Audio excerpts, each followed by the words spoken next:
شیخ کیا حال ہے؟ طبیعت صحت کیسا ہے؟ مولا کا کرم ہے، مولا کا کرم ہے. آپ سناؤ، آپ خیریت سے ہیں انشاءاللہ؟ الحمدللہ، شکر ہے. آپ کیسا ہے؟ طبیعت صحت کیسا ہے؟ الحمدللہ. تشریف لائیں. ابھی آپ تو مناظرہ کرنا چاہتے ہیں. میرا آپ سے 2 سوال ہے. ٹھیک ہے، کرو.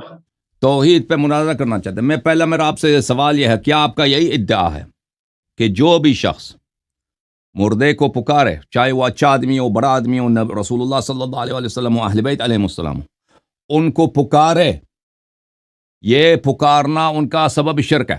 آپ کا یہی عقیدہ ہے؟ نہیں، نہیں عقیدہ؟ ہمارا یہ عقیدہ نہیں ہے، ہمارا یہ تو دعویٰ نہیں ہے. ادعا یہ نہیں ہے کہ اگر میت کو پکارے آپ تو آپ مشرک نہیں ہیں؟ نہیں، یہ ہمارا دعویٰ نہیں ہے. آپ کا دعویٰ کیا ہے؟ پر دعویٰ بتائیں. آپ اپنا دعویٰ بتاؤ یا ہم بتا رہے ہیں آپ کو؟ تو میں نے پوچھا آپ کا دعویٰ، آپ پوچھا، آپ سے آپ کہتے ہیں دعویٰ نہیں ہے، تو دعویٰ اپنا بتائیں. ہمارا دعویٰ یہ ہے کہ اگر کوئی آدمی دعائے عبادت کسی علی، ولی، پھر فقیر، نبی، عیسیٰ، موسیٰ، ہارون، جو نبی ہو، اگر کوئی آدمی دعائے عبادت اللہ کے سوا کسی کو کرے، محبت ہو، حجر ہو، درخت ہو، یا نبی ہو، ولی ہو، جو بھی ہو، دعائے عبادت کرنا اللہ کے سوا، یہ ہمارا نزدیک لا الہ الا اللہ سے انکار ہے. کیونکہ کلمہ میں یہ ہے کہ اللہ کے سوا کوئی معبود نہیں ہے، اللہ کے سوا کوئی عبادت کا لائق نہیں ہے. تو اس لیے جو آدمی یہ کہتا ہے یا علی اغیثنی، ہم کو رزق دے دو، اولاد دے دو، علی مشکل کشا ہے، اس کا یہ عقیدہ کہ یا علی ابھی ہم کو اولاد دے دو، انہوں نے دعائے عبادت کیا، اس کا ایمان لا الہ الا اللہ کے ساتھ رابطہ ختم ہو گیا. تو یہ آپ دیکھیں، آپ کہہ رہے ہیں کہ صرف مجرد پکارنا، صرف کسی میت کو پکارنا یہ کفر نہیں ہے. ہاں سن لو نا بھائی، میں بولوں. آپ کہتے ہیں اگر دعائے عبادت کرے، کسی کی عبادت کرے، میت کی وہ دعائے عبادت کرے، تو پھر وہ مشرک ہے. یہ تو ہمارا بھی عقیدہ ہے. رب منازع کس بات کا؟ جب دونوں ہمارا عقیدہ ہی ہے، کیا ہم بھی یہی کہتے ہیں کہ جو کسی میت کی عبادت کرے یا زندے کی عبادت کرے، فرق نہیں پڑتا. آپ عبادت چاہے مردے کی کریں چاہے زندے کی کریں، ٹھیک ہے نا. وہ اگر آپ عبادت کرتے ہیں یا اس سے آپ کی دعا عبادت ہے، بالکل آپ کی بات صحیح ہے، وہ مشرک ہے. مگر یہ کہ آپ اللہ کی دعا عبادت صرف اللہ کے لیے، یعنی عبادت جس کو معبود سمجھ کر آپ پکار رہے ہیں، جس کو الہ سمجھ کر آپ پکار رہے ہیں، وہ صرف اور صرف وحدہ لا شریک خالق کون ہے. ٹھیک ہے نا. تو پھر مناظرہ بنتا ہی نہیں نا. مناظرہ اس وقت ہوگا جب اختلاف نظر ہو. حبشیہ جب کہتا ہے یا علی علیہ السلام علیہ السلام اغیثنی، تو وہ اس کو معبود سمجھ کر نہیں پکارتے. آپ نے خود بولا مجرد پکارنا یہ شرک نہیں ہے. عبادت ہو تو شرک ہے. ٹھیک ہے نا. ہم ان کو عبادت معبود سمجھ کر اس پکارتے نہیں ہے نا. ہم پکارتے ہیں اس لیے، کس وجہ سے پکارتے ہیں؟ اللہ کے ولی سمجھ کر، نہ کہ معبود سمجھ کر. تو پھر مخالف اختلاف نظر ہی نہیں ہے. ٹھیک ہے نا. ہاں، بات ہی ختم. یہ اختلاف ابھی بڑا اختلاف نہیں، آپ نے خود کہہ دیا کہ پکارنا حرام نہیں ہے. بھائی پکارنا حرام نہیں ہے. آپ نے کہا کہ عبادت کرے تو حرام ہے. ہم کہتے ہیں بھائی، ہم بھی یہی کہتے ہیں کہ جو عبادت کرے، بھائی شیعوں کا عقیدہ یہی ہے، جو عبادت کرے نا، علی علیہ السلام کی عبادت کرے، وہ دنیا کا بدترین کافر نجس ہے. بات سنو، ایک ہے کسی کو پکارنا کہ یاری چائے پکاؤ، یہ شرک نہیں ہے، نہیں عبادت ہے. اگر میں نے علی رضی اللہ عنہ کو کہا کیا علی ہم کو اولاد دے دو، ہم کو کوئی شفا دے دو، یہ دعا عبادت ہے، یہ دعا یہ عبادت ہے. اس عقیدے کے ساتھ کہ علی ہمارا آواز سنتا ہے، علی ہم کو دیکھتا ہے، علی کو پتہ چل گیا، خبیر ہے، علی سمیع بصیر قدیر متصرف ہے. اس چار عقیدوں کی بنیاد پر اگر بھی اب میرا عقیدہ کہ آپ سن رہے ہیں شیخ صاحب، میرا عقیدہ یہ ہے کہ آپ سن رہے ہیں، آپ میری بات سن رہے ہیں، یہ شرک ہے. اسباب کے شیخ صاحب میرے سوال کے جواب دے دو نا، میرے سوال کے جواب دے. میں بھی میرا عقیدہ ہے کہ آپ میری بات سن رہے ہیں، شرک ہے. اگر آپ کا یہ عقیدہ ہے کہ سید الرحمان امریکہ سے پاکستان سے امریکہ کا ہر بات سن رہے ہیں، یہ عقیدہ شرک ہے. میرا عقیدہ نہیں ہے، میں جو آپ کو کہہ رہا ہوں یہ آپ سن رہے ہیں، یہ شرک ہے. یہ اس کا کہنے کا مطلب یہ ہے یہ اس اسباب کا انسانیہ میں، اسباب عادیہ میں، فوق الاسباب نہیں ہے. شیخنا اب آغا صاحب، عادی دنوں کو آپ اسباب کے نیچے بلا رہے ہیں یا اسباب کے اس کا اوپر؟ مطلب یہ ہے کہ غائب میں اللہ کے سوا کسی کو پکارنا وہ شرک ہے. اس کا مطلب یہ ہے سادہ الفاظ میں. بالکل بالکل، اللہ کے سوا کسی سے تو واپس آ گیا نا. طلب کرنا اسباب کے اوپر. ایک منٹ میں اس پکچر کو صحیح کروں. ایک منٹ شیخ صاحب، میں پکچر کو صحیح کروں، میں آپ کو واپس آتا ہوں، آپ کے ساتھ گفتگو کرتا ہوں کیونکہ ابھی پکچر خراب ہے. اور آپ فون کو نہ ہلائیں شیخ صاحب، پلیز فون کو نہ ہلاؤ، ٹھیک ہے نا. شیخ صاحب اب آپ اپنے واپس بات پہ پہنچ گئے نا. آپ کے کسی بات پہ اعتبار نہیں ہے. ابھی آپ کہہ رہے تھے کہ کسی میت کو پکارنا یہ شرک نہیں ہے. ابھی میرا جو پہلا سوال تھا آپ سے کہ کیا کسی میت کو پکارنے کو آپ شرک سمجھتے ہیں؟ کہتا ہے نہیں، میں شرک نہیں سمجھتا. اب کہہ رہے ہیں اسی بات پہ واپس آ گئے، کہتے ہیں اس کو شرک سمجھتا ہوں نا. دیکھیں شیخ صاحب، نہیں، اس میں فرق ہے. آپ اب ایک دفعہ آپ شیخ صاحب آپ ابھی مجھے ایک بات بتائیں، کسی میت کو پکارنا اس کو آپ شرک سمجھتے ہیں؟ ابھی دیکھ، میرا عقیدہ یہ ہے کہ علی علیہ السلام یا رسول اللہ صلی اللہ علیہ وسلم میں آپ پکار دوں تو وہ میری آواز سنیں گے، ٹھیک ہے نا. چاہے میں امریکہ میں ہوں، چاہے میں یورپ میں ہوں، کہاں پہ بھی ہوں، میں پکاروں وہ سنیں گے. تو آپ سمجھتے ہیں یہ شرک ہے؟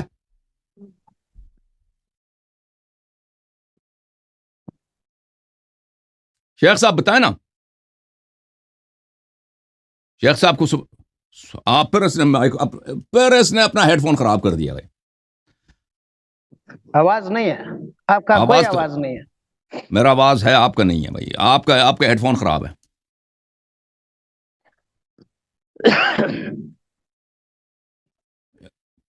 آواز آ رہی ہے آپ کو سعید صاحب؟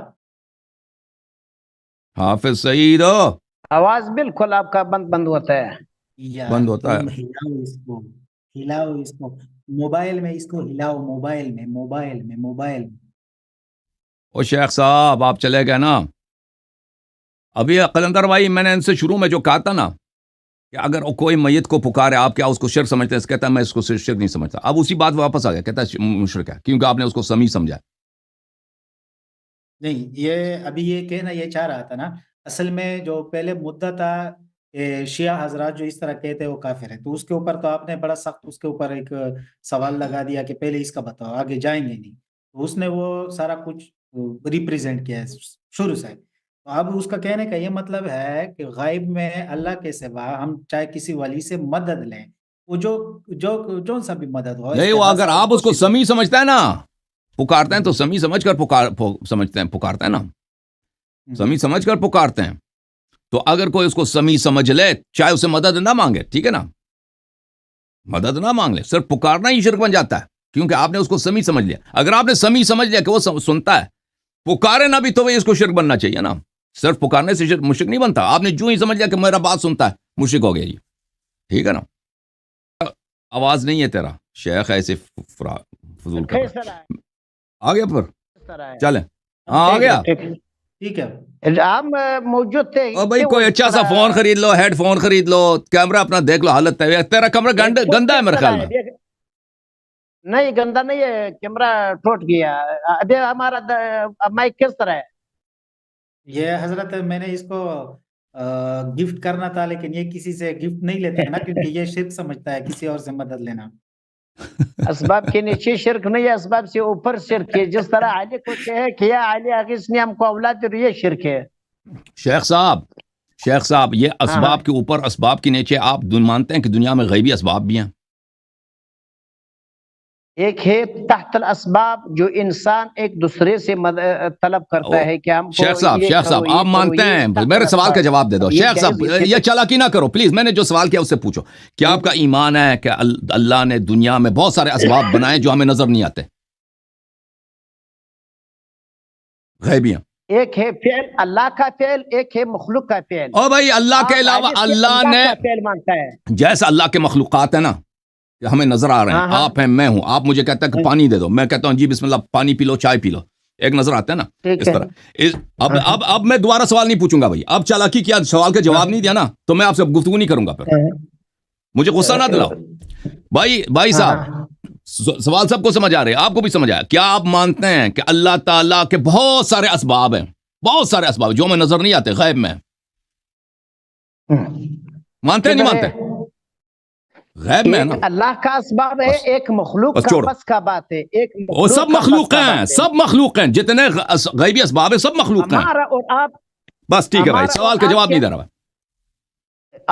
آپ کے بس آپ ایسا اور کرو۔ بھائی اللہ تعالیٰ نے، اللہ تعالیٰ کے، آپ نہیں مانتے اللہ تعالیٰ کے، آپ کہتے ہیں تحت الاسباب، یہ فوق الاسباب، یہ کوئی حدیث کوئی قرآن تو نہیں، آپ نے اصطلاح بنائی نا۔ اور بھائی اسباب کی بات کرتے ہیں، آپ نہیں مان رہے کہ دنیا میں بہت اتنے کروڑوں کے حساب سے اسباب ہیں جو ہمیں نظر نہیں آتے؟ کدھر ہے؟ کدھر ہے؟ تو نظر ہی نہیں آتے نا، جو اللہ کے اللہ کے غیبی اسباب ہیں، کدھر ہیں؟ ٹھیک ہے بھائی، آپ کو پتہ ہی نہیں ہے، آپ جا کے اپنے کتابوں میں پڑھو، کتابوں میں قرآن مجید میں پڑھو کہ اللہ تعالیٰ کے کتنے غیبی اسباب ہیں، ٹھیک ہے نا؟ اللہ تعالیٰ عذاب نازل کرتا ہے، اللہ تعالیٰ موت نازل کرتا ہے، اللہ تعالیٰ رزق دے دیتا ہے، اللہ تعالیٰ کر سکتا ہے۔ رسول صلی اللہ علیہ وسلم کی نصرت کی ملائکہ سے وہ اسباب کسی کو نظر نہیں آئے۔ بس چھوڑ مولوی صاحب دیکھیں، میرا شرط آپ سے گفتگو کا یہ تھا کہ آپ میرے سوالوں کا ایمانداری سے جواب دیں گے، ٹھیک ہے نا؟ جب میں آپ سے پوچھتا ہوں، دیکھو شیخ صاحب، میں جب آپ سے پوچھتا ہوں، 3 دفعہ 4 دفعہ آپ سے پوچھا ہے کہ کیا آپ کا یہ ایمان ہے کہ اللہ تعالیٰ کے غیبی اسباب ہے، آپ کہتے ہیں کدھر ہے؟ تو آپ میں یہ میرے سوال کا جواب نہیں ہے۔ میرے سوال کا جواب یہ ہے کہ جی ہاں میرا ایمان ہے، جی میرا ایمان نہیں ہے، ٹھیک ہے؟ آپ نے جواب نہیں دیا، بس ختم ہے، جواب نہیں دیا سوال کا۔ آپ گفتگو کرنا آپ سیکھ لیں بھائی، آپ گفتگو کرنا آپ سیکھ لو بھائی، کہ سوال جب آپ سے کیا جاتا ہے سوال کا جواب دے دیتے ہیں، ٹھیک ہے نا؟ اب مخلوق کا اسباب آپ ثابت کرو، مخلوق کے ہاتھ میں کس طرح کتنا آپ مجھے پہلے میں اپنا موقف تم بتا دو نا، تاکہ میں وہ ثابت کروں۔ آپ نے بتایا نہیں ہے، میں نے 10 دفعہ آپ سے پوچھا ہے کہ اللہ تعالیٰ کے غیبی اسباب کو آپ مانتے ہیں نہیں مانتے؟ کہتے کہ تم پہلے بتاؤ، اگر تم مانتے ہو مجھے ثابت کرنے کی ضرورت نہیں ہے۔ آپ پہلے کہہ دو میں نہیں مانتا بھائی، غیبی اسباب کو مانتا ہی نہیں ہوں، جی ختم ہے۔ اللہ کے پھر مجھے ثابت کرنا ہوگا نا۔ مناظرہ ہے علی کے قدرت پر، علی کے قدرت ماننا کفر و شرک ہے۔ قرآن او بھائی یہ نہیں ہے تمہارا مدعا نہیں ہے علی علیہ الصلوۃ والسلام کی ذات نہیں، تم کہتے جو بھی اللہ کے علاوہ کسی سے مدد مانگے وہ شرک ہے نا، اللہ کے علاوہ کسی اور سے مدد مانگو۔ تو پہلے یہ سوال آپ کہتے ہیں یہ تحت الاسباب ہے، تو کس نے اس کو تحت الاسباب بنا دیا؟ تحت الاسباب فوق الاسباب، یہ قرآن کی آیت ہے، قرآن کی آیت ہے، یہ کوئی حدیث ہے، کچھ بھی نہیں ہے، آپ نے خود اپنی اصطلاح بنا دی ہے۔ وہ بیوقوف لوگ بھی سمجھتے ہوں گے کہ کوئی حدیث ہے۔ تو آپ سے پہلا جو میں نے سوال کیا اسی سوال میں آپ پھنس گئے اور آپ نے شکست اپنی آپ کو ہو گئی کہ بھئی آپ مانتے ہیں کہ اللہ تعالیٰ کے غیبی اسباب ہیں، والذین یدعون من دونه بس ختم ہے۔ یستجیبون لهم بشیء الا تم پہلے گفتگو کرنا سیکھو شیخ صاحب۔ فوق الاسباب نہیں ہے الا کباسط کفیہ الى الماء۔ ٹھیک ہے بھائی، تو تم پہلے گفتگو کرنا سیکھ لو کہ جب آپ سے سوال کیا جاتا ہے نا کہ کیا تمہارا ایمان ہے کہ اللہ تعالیٰ کے غیبی اسباب ہیں یا نہیں ہے، تم مجھے بتاؤ، کہہ دو کہ مانتا ہوں نہیں مانتا، پھر آپ سے بات ہوگی، ٹھیک ہے نا بھائی؟